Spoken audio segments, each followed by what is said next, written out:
परीक्षित महाराज राजा बन के पृथ्वी का पालन कर रहे। एक दिन उन्होंने कली को देखा कि किस प्रकार वो राजवेश में धरती और धर्म पर जो बेल और गाय के रूप में थे उन पर प्रहार कर रहे थे। परीक्षित जी ने उन्हें दंड देने के लिए आगे बढ़ा। कली राजा के शरण में आए तब परीक्षित जी ने कली को 4 स्थान दिए। कौन सा? जहां असत्य कहा जाता है, जहां मदिरा पान किया जाता है, जहां जुआ घर हो और जहां पर नारी का संग हो। 4 स्थान कली को दिया। कली ने कहा महाराज 4 स्थान बहुत कम हो जाता है और अगर और एक स्थान दे देते। तो परीक्षित जी ने कहा सुना तो तमगुण है, अतः अधर्म के कमाए हुए धन में जो सोना रहे, सोना खरीदेगा उसी सोने में तुम्हारा वास होगा। इसलिए देखिएगा ज्यादा सुवर्ण का धारण करने से मनुष्य में अभिमान अहंकार आ जाते हैं। अब तो परीक्षित जी कहकर चले गए। एक दिन वे शिकार खेलने गए और शिकार खेलते खेलते परिश्रम हो गया, बहुत प्यास लगे, जल के लिए वो इधर उधर भटक रहे थे। उसी समय समीप मुनि के कुटिया पे वे पहुंचे और पानी के लिए याचना करने लगे। परीक्षित महाराज के मस्तक पे सोने का मुकुट था जो कि जरासंध के थे। भीमसेन ने जब जरासंध का वध किया तो उसके मुकुट को वो अपने नगर में लेकर गए थे। अपने घर में उस मुकुट को रखे थे और आज परीक्षित जी जब शिकार खेलने जाएंगे तो उसी मुकुट को धारण करके ही वे शिकार के लिए निकले।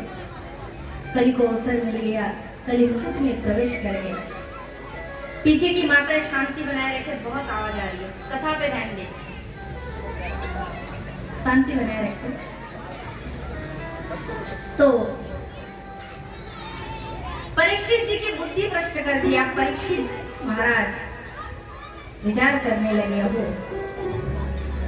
ये कोई ढोंगी होगा जो मुझ जैसे सम्राट के पुरस्कार के लिए झूठ मूठ का नाटक करना है। परीक्षित जी कुपित होकर एक मरा हुआ सांप लिए और मुनि के गले में डाल दिया और घर चले गए। और ये बात जब समीप मुनि के पुत्र को पता चला, उसका नाम था श्रृंग, वो कुपित हो गया। नदी के जल हाथ में लेकर परीक्षित जी को श्राप दिया कि आज से 7 दिन बाद तक्षक नाग के काटने से राजा की मृत्यु हो जाए। इधर जब ये बात समीप मुनि को पता चला तो वे बहुत दुखी हुए। अपने शिष्य को भेज दिए। महाराज शिष्य गए और परीक्षित जी से कहा महाराज अपने मुनि के गले में सांप डालकर उनका अपमान किए, जिसके कारण उनके पुत्र ने आपको श्राप दिया है। आज से 7 दिन बाद तक्षक नाग के दर्शन से आपकी मृत्यु हो जाएगी। अतः आपके पास 7 दिन है, यदि अपना कल्याण करना चाहते हैं तो कर सकते हैं। परीक्षित जी बिल्कुल विचलित नहीं हुए क्योंकि वो ज्ञानी था। और तब अपने पुत्र जन्मेजय को राज सिंहासन सौंप कर रिक्त हस्त में गंगा जी के तट पे चले गए। बड़े बड़े महात्मा आए थे, परंतु किसी ने भी उत्तम उपाय बता नहीं पाया क्योंकि समय उनके पास बहुत कम थे राजा के पास। तब उसी समय योगियों की गुरु सुखदेव मुनि का आगमन हुआ है। बोलिए सुखदेव भगवान की जय। जय श्री राधेश्याम। ये संस्मारे पुंस शब्द सिद्धंति विग्रह किम पुनः दर्शन स्पर्श पाद सोच सनाति। जिनके नाम लेते ग्रस्त पवित्र हो जाते हैं, इसी सुखदेव मुनि का दर्शन मात्र से परीक्षित जी ने उनका पूजा की है, चरण प्रक्षालन किए, बैठने के लिए आसन दिया और बड़े विनम्र भाव से प्रश्न किया है। क्या प्रश्न? अथ पृच्छामि संसिद्धि योगिना परम पुरुषस्य यत् कार्य म्रियमाणस्य सर्वथा। जिस मनुष्य की मृत्यु उसके निकट आ गए हो, उसका क्या कर्तव्य है, क्या धर्म है? सुखदेव मुनि ने कहा, परीक्षित तुमने बड़ा सुंदर प्रश्न किया, क्योंकि मृत्यु तो सबको आते हैं, परंतु मन में ये प्रश्न, ये विचार नहीं आते हैं। निद्राय मनुष्य की समय आयु रात में सोते हुए और दिन में अर्थ कमाने में ही कट रहे हैं, बीत रहे हैं। इस प्रकार हजारों जन्म मनुष्य का हो जाता है, परंतु अपने कल्याण के लिए वे विचार नहीं करते हैं। जिसने ये विचार कर लिया कि मेरा कल्याण मुझे करना है और वे अपना मंगल चाहते हैं, उसे चाहिए तस्मात् भारत सर्वात्मा भगवानेश्वर है।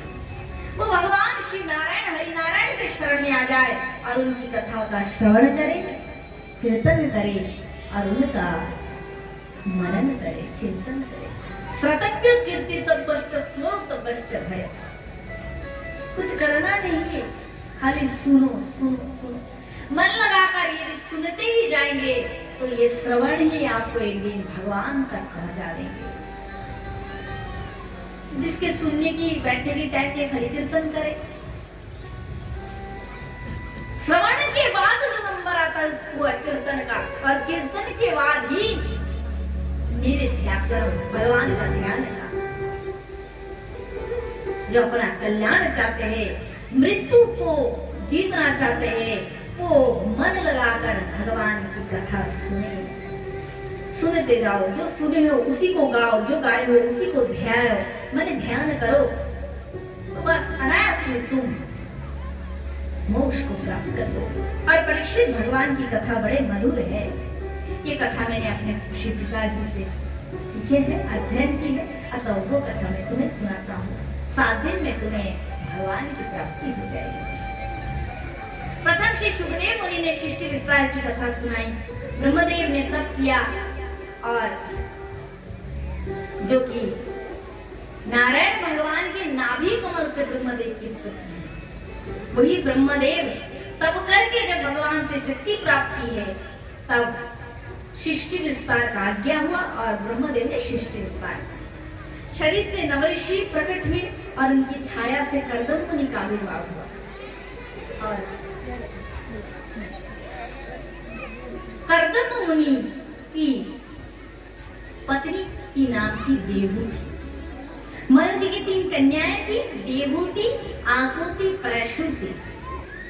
आकुति की विवाह प्रजापति रुचि से हुई, उनके घर भगवान यज्ञ नारायण के रूप में प्रकट हुए। और तीसरी कन्या प्रसूति की विवाह दक्ष प्रजापति से हुई और उनके घर 16 कन्या हुई। छोटी कन्या की नाम थी सती और सती की विवाह शंकर भगवान से हुई। परंतु दक्ष जी ने अपने जमाई शंकर का विरोध किया है, उनसे बैरी की है, जिसके कारण सती उनके यज्ञ कुंड में अपना प्राण त्याग कर दिया। वही सती फिर दूसरे जन्म में हिमालय जी के घर पुत्र के रूप में जन्म ली है और पर्वतीय कन्या है, इसलिए नाम रखा गया पार्वती। नारद मुनि ने सब बताया कि ये तो जगदम्बा है ना। अब शक्ति है भगवान शंकर की, अब शक्ति जो है तो शक्तिमान को प्राप्त करेंगे। माँ ने तपस्या की है भोलेनाथ को पति रूप में प्राप्त करने के लिए, तो शंकर भगवान प्रसन्न हुए और देवताओं ने भगवान शंकर से प्रार्थना की आप माता से विवाह करें, क्योंकि आप जब तक माता को स्वीकार नहीं करेंगे तो जगत का कल्याण नहीं होगा। भोलेनाथ ने विवाह के लिए स्वीकृति दी है और सुंदर ब्रह्मदेव जी ने क्या किए, विवाह के लिए उपयुक्त दिन, उपयुक्त समय जानकर पत्र लिखकर उसी पत्र को हिमालय जी के वहां भेज दिए। सुंदर पत्र लिखा गया, उस पत्र में सब दिन तिथि लिखे हैं और देखते देखते देखते देखते वो क्षण आ पहुंचे। जैसे विवाह के दिन आ गए महाराज, देवताओं को तो मतलब 4 बजे क्या, वे तो आधी रात को जग गए, नहा धो के तैयार हो गए हैं, आज भगवान की शादी है, विवाह है, जाएंगे बाराती बनकर। जैसे हमारे घर में किसी की शादी रहते हैं, 1 महीने से पार्लर जाना शुरू हो जाती है, या ऐसे करो, या फेशियल करो, या वो करो, बालों को ऐसे सजा दो, वो करो। तो वैसे अब देवताएं भी तैयार हो रहे जम के भगवान भोलेनाथ शंकर की शादी में हिस्सा है। सब देवता अपने अपने वाहनों को सजा रहे। विष्णु भगवान अपने गरुड़ को सजा रहे, खुद तैयार है। इंद्र देवेंद्र जो है वो अपने हाथी को सजा रहे और खुद तैयार हो गए। सब देवता तैयार हो गए और इधर भोलेनाथ के भक्त देख रहे, हमारे प्रभु को तो सजाने कोई नहीं आ रहे। तो उनके जो पार्षद थे वही सब भोलेनाथ को सजाने लगे। माता पार्वती आ रही है, एक बार ताली से स्वागत करें।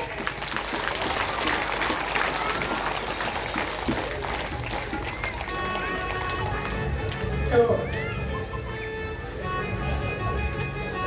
अब ऐसा हो गया, गणों ने शंकर भगवान को सजाया। बोले बाबा आपके पास तो कुछ है नहीं, क्या कौन सी चीज उससे अपनी श्रृंगार करेगा? बोले बाबा ने कहा जो है उसी से कर दो। अब तो महाराज ऐसा हो गया, कुछ गण गए और सांप पकड़ लाए, हाथों में सांपों की चूड़ी, और फिर पहले तो मोटा एक सांप लिया और उसी को गोल गोल घुमा के मुकुट बना दिए, और चिकनी चिकनी सांप पकड़ लाए, उसी को टका दिए, बांध कर कुछों को बांध कर टका जाइए, और सहरा का काम में हो गया।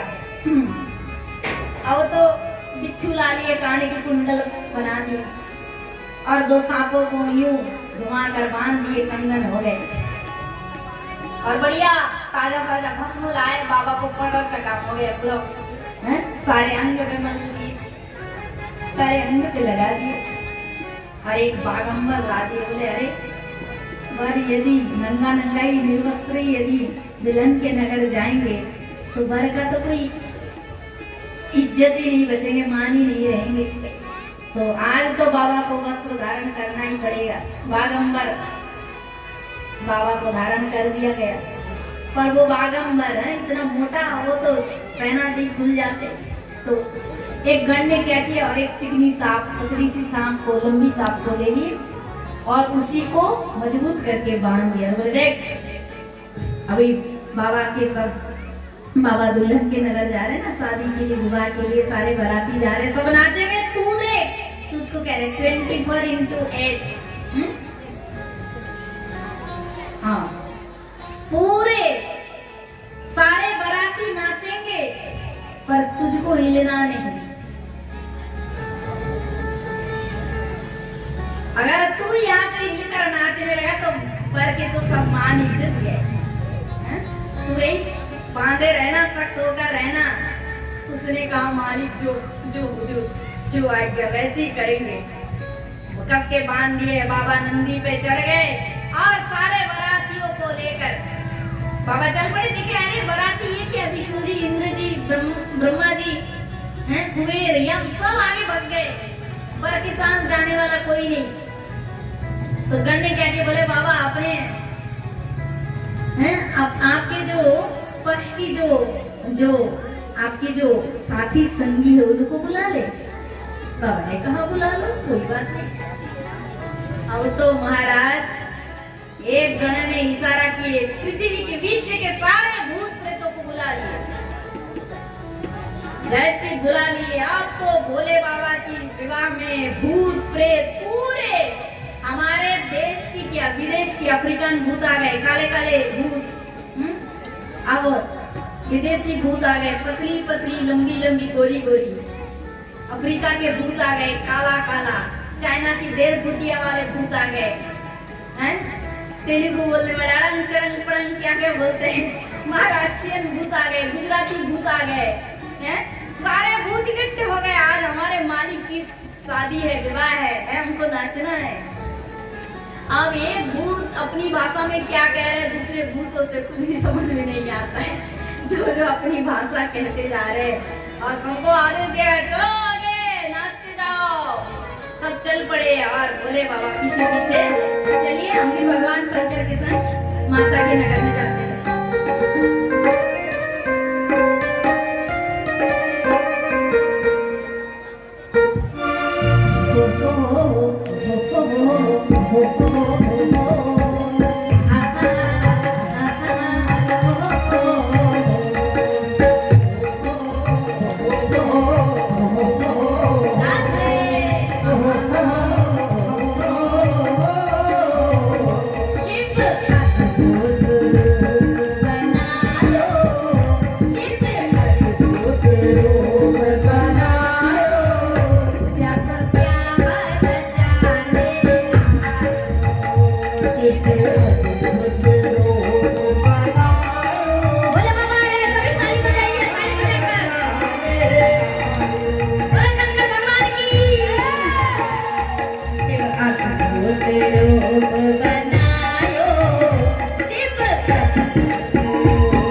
सभी जगह पर।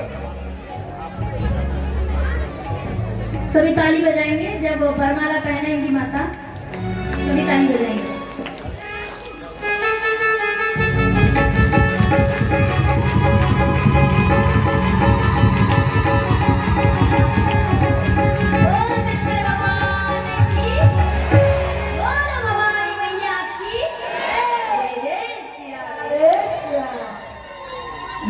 यजमान जी पूजा करते रहे, बाकी श्रोताएं कथा सुनते रहे, है ना।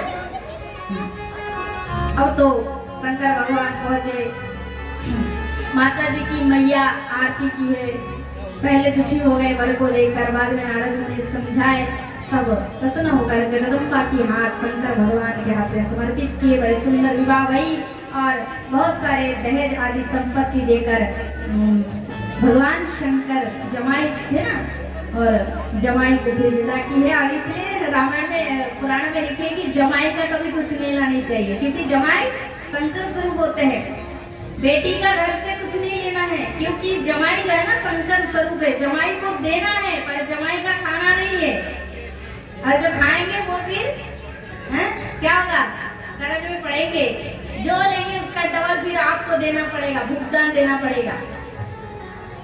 तो अब तो महाराज बोले बाबा आनंद से माता जी को लेकर अपने कैलाश प्रस्थान की है।